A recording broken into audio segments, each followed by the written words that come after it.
Well, ladies and gentlemen, we've hit the big maps. As the first DLC of Black Ops 1, Ascension marked a very important step for Call of Duty Zombies.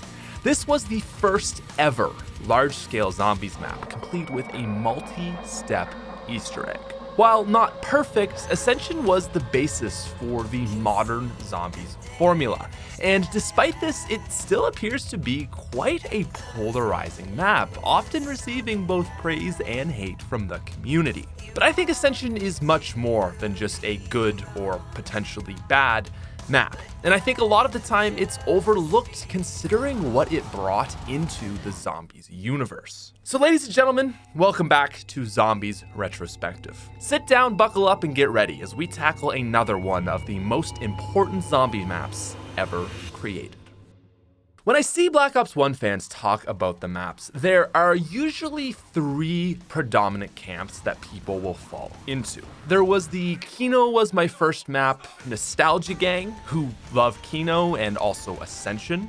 Then there's the group which I would fall into, and that is the loves Call of the Dead. A lot of the time, people that like Call of the Dead also usually like or at least tolerate 5. And then lastly, the third group are the freaks, and these are the people who love Shangri-La and or Moon. Now really, when you think about these three groups, it kind of makes sense. You have not only the easy, intermediate, and hard maps grouped together, but they also fall together somewhat in chronology. And so what I'm getting at is just to say that Ascension is basically the big brother of Kino der Toten. Despite looking so different, they play very similar and even share wonder weapons. So Ascension is basically just big Kino. And that's actually probably the thing we should start with. Ascension is big.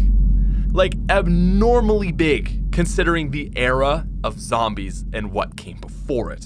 If you were to look at a graph, you would see a pretty linear progression with each zombies map getting bigger than the last. But everything before Ascension on the grand scale of zombies are all still pretty small. Ascension is where Treyarch finally opens zombies up and makes a map the size of 20 Nocturne Totens. I mean, let's really think about just how big this map is. From spawn, if you head out the top door, you've got that giant walking area along with the upper CCCP plateau. You've also got the area to the left of the top spawn door with stamina up going all the way back to one of the Moonlanders. Then you've got the main central building with Jug, the staircase leading up to Power, which then leads to Mule Kick and the Speed Cola Lander. And then lastly, you still have the entire area down below, including Pack-a-Punch. Ascension is more than twice the size of any zombies map that preceded it, and this is a really good thing. So I'm gonna throw in a small personal anecdote for this one. I feel like Ascension is a bit of a loose, casual map, and I want to mirror this retrospective to be a little bit more casual because of that. So when I was uploading Fortnite, I basically took a 2-year hiatus from playing zombies. And now that I'm back, for the sake of this series, I have been playing the zombies maps in order and have not gone ahead to anything else. This is to make it so that I go into each map as though I were someone experiencing it for the first time and can only compare these maps backwards. And so for the last 6 weeks, I've been stuck on these small, tiny maps, daydreaming of Origins. And I cannot begin to tell you how refreshing it was to drop into Ascension. For the last 6 weeks, I've been cramped into these tiny box maps, and finally going into Ascension, you get room to breathe. Ascension's size is freeing, and for the first time, it's a map that has enough space to not only accommodate a full 4-player squad, but allow them to all prosper separately. Ascension is the first time we are given a big scale zombies map, and this marks a huge turning point for this series. Everything after this map is big. Call of the Dead, Moon, Transit, Mob, Origins, Shadows of Evil. I think this is something often overlooked, but Ascension really marks the turning point in eras for zombies. It really serves as the transition between small, minimalistic maps and the giant, content-packed maps we see in future games. And I think really for this, it deserves big points. Now Ascension is big, but does it have the content to match it? Any map can scale itself up, but it needs a proportional amount of things to do for its area. See, imagine if you took the limited features of Kino and just threw them into Ascension. That wouldn't really work. A giant map with nothing to do inside of it is just pointless space. But fortunately, Ascension really delivers with content. In terms of weaponry, we see the introduction of the Gersh device, which is an incredibly fun remake of the monkey bombs. We also see the sickle replacing the Bowie knife, as well as the Matryoshka dolls, which are both very thematically appropriate items. I find it annoying that the dolls don't replace your grenade slot, but they are still a cool feature. Now, as for big guns, the wonder weapons don't change, and we are just given the thunder gun and ray gun again, which feels a little stale at this point. And this is especially true when you consider that Ascension doesn't really need the thunder gun, seeing as it's already so easy. In playing through now, I found myself thinking it would have made more sense to put the thunder gun on 5 and actually put a buffed Winter's Howl on Ascension. I mean, it is in Russia after all, and Russia is cold. It just seems more appropriate than the Pentagon. But of all the innovation Ascension sees, nothing is more exciting than the introduction of not one, but 2 new perks, Stamina Up and PhD Flopper. These perks are icons for zombies, and it all started here. Stamina Up is a perfect addition. Being so large in scale, this was a great time to introduce a perk that increases your maximum sprint duration. But Stamina Up also increases your movement speed by 7%, and while this doesn't sound like a lot, it really is. In a game where your movement is your biggest line of defense, every millisecond counts, so I'm really hard pressed to find many other perks that are as useful. Oh wait, right, there's another one in this map. PhD Flopper. Probably the most iconic feature of this entire map. PhD Flopper gives you the ability to make explosions when dolphin diving and protects you from both fall and explosive damage. Which, for a zombies game, doesn't sound that overpowered, but it really is once you factor in dual-wield grenade pistols. Oh, that's right. Okay, Mustang and Sally with PhD Flopper. Name a more iconic duo. This is such a strong combination, you pretty much don't even need Jug to survive. The pistols have amazing mobility, so training is even easier, and then at any moment you feel in danger, all you have to do is spam the ground and everything in a 6-foot radius is dead. It's an amazing combo and a staple of zombies, but it is severely overpowered. I mean, certainly no more than the Thunder Gun, mind you, but nonetheless it is overpowered. And actually, now that we're on the topic of what is OP, this seems like a perfect time to transition and talk about difficulty. Ascension is the easiest map to train on of all time. Not only does it have the easiest places, but it also has the most. So where do we start? First off, the spawn room itself is pretty doable, and I would say no harder than 5. Next, you've got Stamina Up and its adjacent Moonlander area.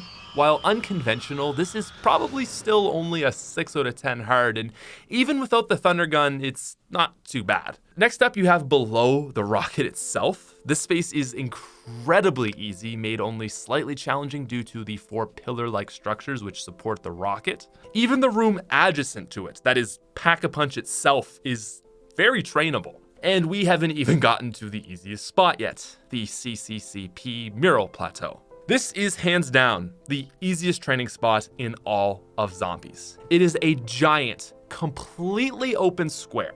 There are 3 spots which zombies can come from, and they're all facing the same 180-degree side. Not only that, but there is even a lander bang on in the middle that you can take and zoom out if you happen somehow to get in trouble. There's just so many places to train on Ascension, and when you factor in PhD and the Thunder Gun, this map is a breeze. In fact, the hardest thing about Ascension might just be spelling its name right. But there is one challenge on Ascension, and those are monkeys. Monkeys are a round-styled boss which spawn in and steal your perks. Now, if you kill all monkeys before they touch any machines, you are given a free perk drop, and all other outcomes will give you a max ammo. Now, does this sound kind of familiar to something we just looked at? Ah, yes. Yeah, the Pentagon Thief is the monkey's equivalent round boss, but instead of stealing your perks, he steals guns. He spawns in, can take your weapons, but if you do a really good job, you basically get free guns, which is kind of the equivalent of getting a free perk. But while really challenging, the Pentagon Thief is implemented very effectively. Monkeys, on the other hand, despite being so similar, manage to not. They really are just awful. So first of all, the monkeys discourage you to get 4 perks, wasting the potential of the content in the map. And that's because the way that challenge works with monkeys is the complete opposite of the Pentagon Thief. See, the difficulty of a monkey round is correlated to how strong the player becomes. If you only have Jug, then that's all you have to protect. But if you fill up on 4 perks, this is obviously going to be much more difficult. The thing is though, is that having more perks don't necessarily help you to deal with them. With the Pentagon Thief, it's the opposite. The stronger you become, the easier he gets. You are incentivized to get better, not punished. And with monkeys, even if you do get the free perk, it's not rewarding because you know you're going to lose it in just a few rounds. In co-op games, this restricts players from choosing perks freely, as defending 4 places is obviously easier than 6, and it's even more glaring in solo. Tell me, how is a single player supposed to watch Speed Cola, Jug, Stamina Up, and PhD Flopper at the same time? You literally have to be in 4 places at once, and even with claymores, it's a near impossible task to save all 4, let alone get the free perk. So this often leads to players not bothering to get a full set. It's oftentimes just easier to play with Jug and Quick Revive, and that's it. Monkeys actually discourage you to play the map fully and discover all its content. What's most problematic though is that while the thief feels like a serious threat, monkeys only come off as trivial. And that's because if you lose a perk, you can just save up 2,000 points and get it again. Whereas if you lose a gun, getting it back is going to take some serious luck and time. Monkey rounds just don't simply carry the same weight as the Pentagon Thief did. Monkeys only serve as a nuisance. The stakes are incredibly low. Really, the only thing critical about these rounds for a solo player is that you protect Quick Revive. And while Meal Kit can also be a bad one to lose, other than that, everything else is easily replaceable. Losing a perk has very little consequences, and this makes these rounds feel annoying rather than suspenseful. So I would really argue that monkeys are one of the poorest boss rounds we have ever seen in zombies, and really serve as a marker of how these rounds should not work. While it was seriously recorrected in the remake by making them easier to kill, I still think they could have improved on it. See, getting the free perk drop is a curse, as next round you now have to deal with more places to protect. This could have been easily fixed with a feature where monkeys only go for perks that you actually bought. Another nice addition might have been where if you stop them while they're on a machine, you get a drop so that all the perks are 500 points off or something. This would sort of mirror that middle ground result of 5, like how you get a fire sale for killing him after he stole your gun. Overall though, monkeys were an idea that had potential, but crash landed flat on their face. So with all that said, let's put the pieces together. Ascension actually starts as a moderately difficult map to set up on. The player is actually given a very Doris-esque challenge for opening Pack-a-Punch, needing to link the 3 mobility items to one central location. And this gives the player not only a goal, but a challenge to strive for in the first 10 to 15 rounds. And this is where Ascension shines most. Early Ascension is really solid. You are forced to explore all corners of the map, and while not packed with content, it feels full, unlike Kino. You discover PhD Flopper, Stamina Up, and the Sickle as you take time to look all around. And while it's not a beautiful map, the rocket sits as a great centerpiece, and its launch is just a truly cool way to open up Pack-a-Punch. The map also plays with color, starting in black and white and bumping up saturation on monkey rounds. Not my favorite feature, but it's something different, I guess. But as the rounds continue on, things do get a little bit drawn out. Ascension is very easy, and that could be fine if there was more stuff to do. The problem is that Ascension sort of starts to flatline once you get past round 15. Once you are set up, there just isn't much else to do. Sure, it takes longer to set up, and that is great, but the map seems to rely a little bit on said setup.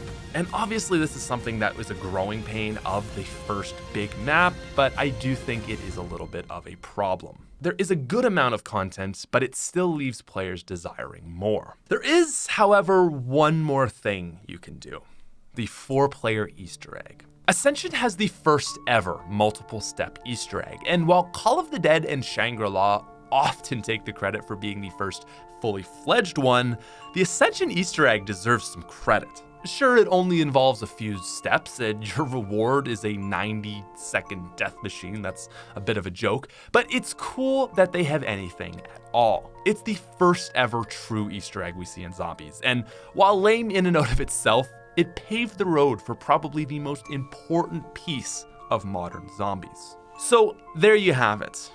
I'm gonna be honest when I say that I personally don't love Ascension, but I do think that overall it is a solid map.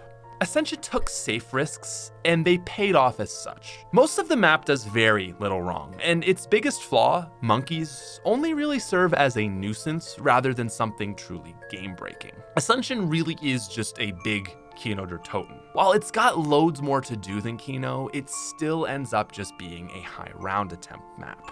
And it certainly falls short of what I would consider to be a complete modern map. Ascension is great, but not quite excellent. But regardless of whether you think it's a good or a bad map, there's one thing that's most important. Ascension was a trailblazer for zombies, introducing us to not only large maps, but Easter eggs themselves. It's a map that's stuck as the link between two eras of zombies, but despite this, it still managed to find its place in the hearts of many fans. My final rating for Ascension is 8.2 out of 10, an A-.